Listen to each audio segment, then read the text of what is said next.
Hello everyone, my name is Beauty Vatsal. Currently, I am a final year medico in Sovan Singh Jeena Government Medical College, Almora. I hope आप अच्छे से होंगे।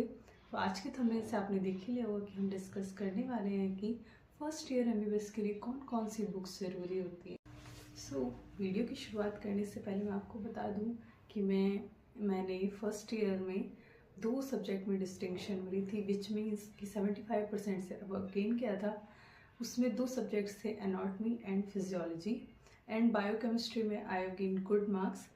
तो video start करते हैं। सबसे पहले मैं बात करूँगी कि फर्स्ट ईयर में सब्जेक्ट कौन कौन से होते हैं और वो क्यों ज़रूरी होते हैं। तो जो फर्स्ट ईयर में सब्जेक्ट्स होते हैं वो एक बेसिक्स होते हैं, ताकि आप आगे medicine, surgery, obs and gynae जो आगे के डिस्कस करने के लिए इजीली एक बेस बनाया जाता है शुरू से ही। इसमें आप सब कुछ बेसिक्स पढ़ेंगे, जैसे कि ह्यूमन एनाटॉमी, हमारी बॉडी कैसे बनती है, ह्यूमन फिजियोलॉजी, जिसमें हमें पता चलता है कि हमारी बॉडी के डिफरेंट सिस्टम कैसे इंटीग्रेटेड होके एक पूरी बॉडी का फिजियोलॉजिकल फंक्शन बनाकर रख। अगला होता है बायोकेमिस्ट्री, जिसमें हम देखते हैं कि हमारी बॉडी में डिफरेंट एंजाइमेटिक रिएक्शंस कैसे होती हैं।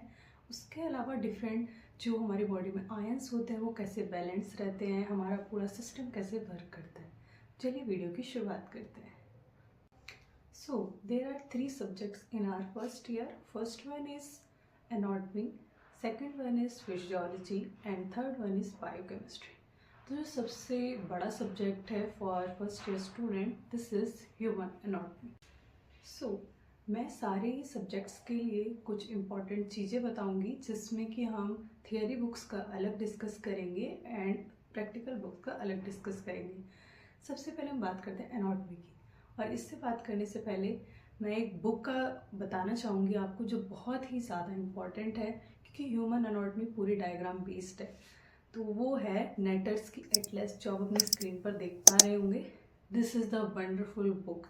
ये मैंने फर्स्ट ईयर में ली थी, और ये इतनी अच्छी बुक है कि इसको मैं अभी फाइनल ईयर में भी यूज़ करती हूँ। क्योंकि फर्स्ट टाइम जब हम ह्यूमन एनाटॉमी पढ़ते हैं तो हमारी बॉडी के अंदर मसल्स किसके कौन से रिलेशन है, कौन सा ऑर्गन किस ऑर्गन के आगे, कौन सा उसके पीछे है, कौन सी वेसल कहाँ से जा रही है, कौन सी नर्व कहाँ से पास हो रही है, हमारे लिए सब कुछ न्यू होता है। तो हम लोग अंडरस्टैंड नहीं कर पाते। हालांकि साथ साथ में डायसेक्शन चलता रहता है, बट उसके साथ साथ हमें विजुअलाइज करने में बहुत दिक्कत आती है। उसके लिए this is the very good book. इसको मैंने बहुत अच्छे से बिल्कुल डायग्राम्स को देखा, अच्छे से समझा, तब जाके मुझे ह्यूमन एनाटॉमी के बारे में बहुत अच्छा समझ में आया। क्योंकि इसके एक एक पेज में इतनी बढ़िया डिटेलिंग से सारे डायग्राम्स बताए गए हैं, जिससे आपको समझने में बहुत इजी होगा, और आपको रटना नहीं पड़ेगा कि इसके रिलेशन में ये आता है, इसके रिलेशन में आता है, क्योंकि आपके दिमाग में विजुअलाइजेशन रहेगा। और हाँ, जो एनाटॉमी होती है वो एक डायग्राम बेस्ड सब्जेक्ट है। सबसे मेन चीज़ है कि अगर आप डायग्राम को बनाना जानते हैं, फॉर एग्जांपल अगर आपको किडनी पता है कि कैसे उसका डायग्राम होता है, कहाँ पे वो प्रेजेंट होती है, उसके कौन कौन से पार्ट्स होते हैं, अगर वो आपको पता है तो आप एनाटॉमी में बहुत अच्छा स्कोर कर सकते हैं। तो चलिए स्टार्ट करते हैं। नेटर्स के एटलस के बाद जो इसकी गोल्ड स्टैंडर्ड बुक है, which is grace anatomy.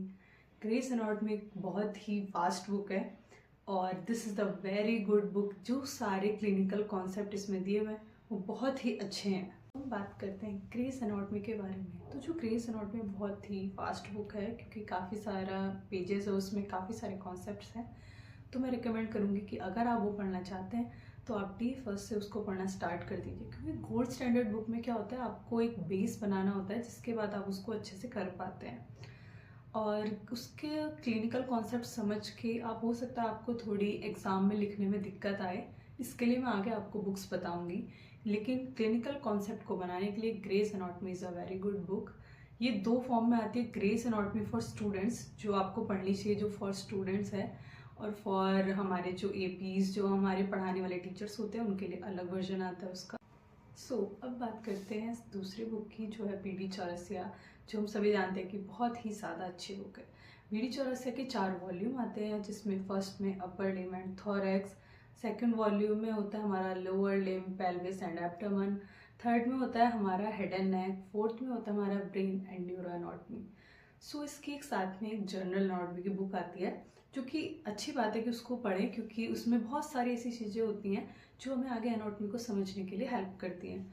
For example हमें नहीं पता होता कौन सी चीज़ मीडियल, जो मैं वर्ड यूज़ करी हो सकता है आपको नए लगे, लेकिन जब आप पढ़ेंगे तो आपको समझ आएगा। जैसे मीडियल है, ये इसके लेटरल है, ये सब चीज़ें समझ में थोड़ा टाइम लगता है। तो उसके लिए मैं रेकमेंड करूँगी कि आप सबसे पहले जनरल एनाटॉमी की बुक पढ़ें, ताकि आपको बेसिक आइडिया लग जाए कि आपको किन टर्म्स के साथ आगे एनाटॉमी में पढ़ना है। तो जब आप BD चौरसिया पढ़ेंगे तो it is a paragraph form में काफ़ी अच्छी बुक है। इसमें है हर टॉपिक वाइज अच्छे से आप आंसर लिख सकते हैं, एग्ज़ाम ओरिएंटेड है और it is a very good book. मैंने एग्ज़ाम के टाइम पे यही बुक पढ़ी थी और इससे आप अच्छा खासा स्कोर कर सकते हो। मेन चीज़ है इसके डायग्राम इज़ वेरी इंपॉर्टेंट।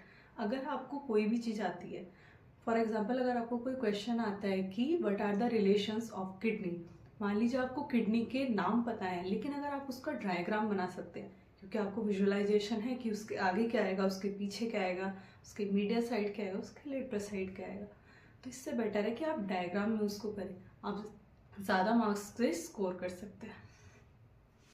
अगली बुक जो एनाटॉमी के लिए आती है वो है हिस्टोलॉजी की, वो है डॉक्टर इंदरवीर सिंह जी द्वारा। उसमें क्या है कि हमारी बॉडी के अंदर जितने भी टिश्यूज़ होते हैं वो कैसे दिखते हैं इन हिस्टोपैथोलॉजी, वो हम देखते हैं। तो ये दोनों चीज़ों के लिए इम्पॉर्टेंट है, for theory purpose and for practical purpose. क्योंकि थ्योरी में ऐसा होता है कि हमें डायग्राम्स बनाने को आ जाते हैं कि आप इस एपिथेलियम का डायग्राम ड्रॉ कीजिए या आप इस टिश्यू का डायग्राम ड्रॉ कीजिए।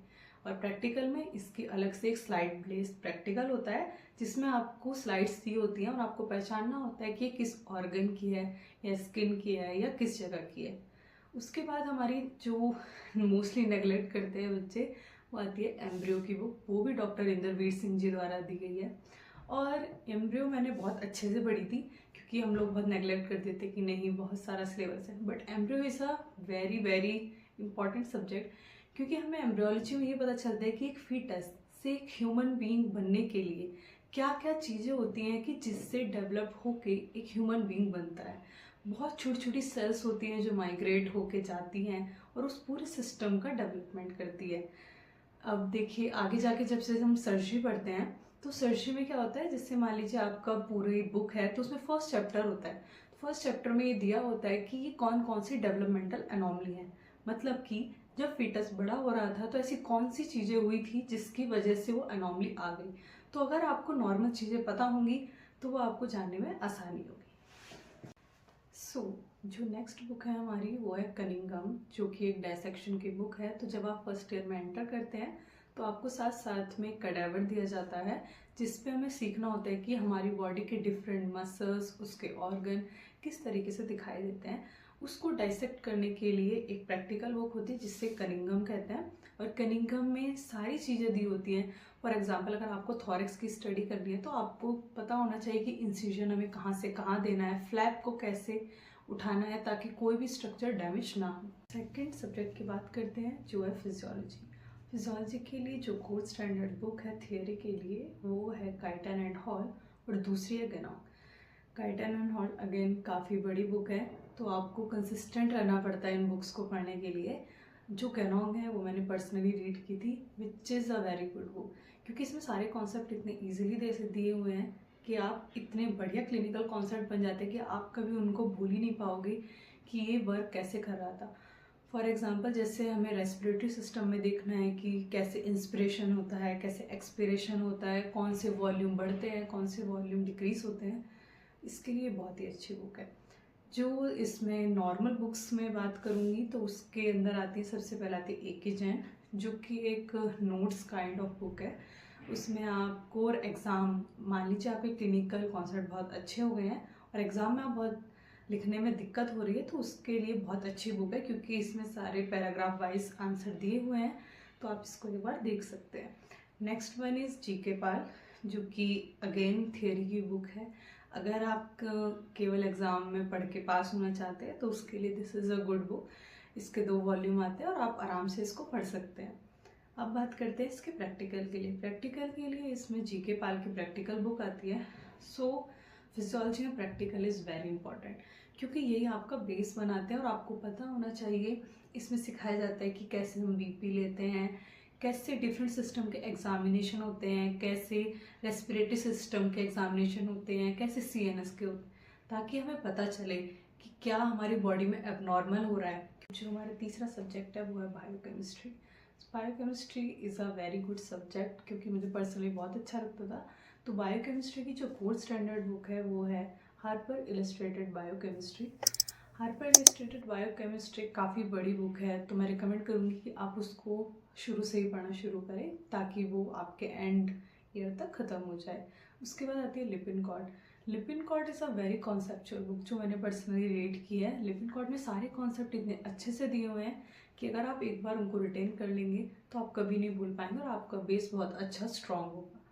थर्ड बुक जो इसमें आती है वो है वासुदेवन, जो कि काफ़ी सारे स्टूडेंट्स पढ़ते हैं और काफ़ी अच्छी बुक है। एग्ज़ाम ओरिएंटेड है कि आप एग्ज़ाम्स में कैसे लिखेंगे, क्योंकि कई बार ऐसा होता है कि हम क्लिनिकल कॉन्सेप्ट समझ के ये नहीं समझ पाते कि उसको लिखना कैसे है। हमें समझ में तो आ गया बट हम एग्ज़ाम्स में लिख नहीं पाते। उसके लिए Vasudevan is a good book. And fourth one is Satyanarayana, जो मैंने नहीं पढ़ी थी लेकिन काफ़ी सारे बच्चों ने पढ़ी थी। तो अगर आप बायोकेमिस्ट्री को थोड़ा कम पढ़ना चाहते हैं और बस पास होना चाहते हैं तो आप सत्यानारायण भी देख सकते हैं।